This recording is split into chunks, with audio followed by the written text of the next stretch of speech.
санариптештирүү боюнча дагы эле бизде өтө чоң проблема бар да. Ошол жерде биздин телевидение көрсөтпөйт. Көрсөтсө өтө начар көрсөтөт да.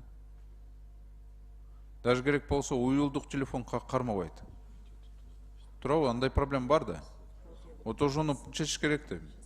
Даже эгер кичинекей балдардан сурасаң, биздин президент ким? Аларды Өзбекстандын президенти айтат.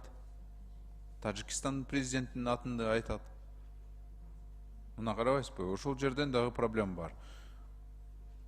Мен Мегаком мейли мамлекеттики деп атабыз, эми Мегаком аркылуу, Телеком аркылуу жана башка бизде ОТРК мамлекеттик массалык маалымат каражаттары аркылуу ошол жерде менимче маалыматтык коопсуздукту биз камсыздаш керекпиз да. Анан бир суроо, биздин территория чарчы канча? Негизи бул жерде 199,4 миң жазылып турат да. Туурабы?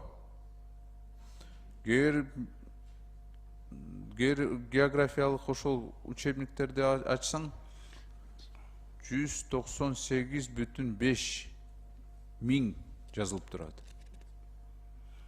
Так түшүнбөйсүң. Урматтуу Дастан Далабаев, суроого сразу ошо ар бир мамлекеттер менен өзүнчө өтөт. Кыргыз Республиканын чектеш мамлекеттер менен болгон мамлекет чек арасын жалпы үзүмдүгү.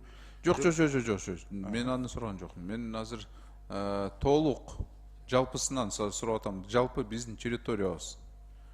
Себеби бул жерде введение деген бар, ошол жерде жазып атасыңар.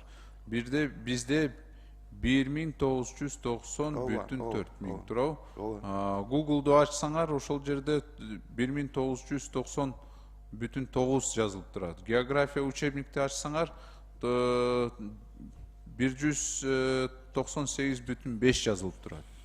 Урматтуу Дастан Далабаевич, биз негизи бул межведомственный комиссия иштеген ушул программа боюнча бул жер агенттигинин маалыматы Google'дан өткөн жок. Жер агенттигинин маалыматы. Алар картографияны качан кылганбы? Качан акыркы жолу картографиялык жумуштар болгон? Кичине ошол отурумга чейин маалыматты даярдап койгулачы, Хорошо. Ошол санариптик коопсуздук боюнча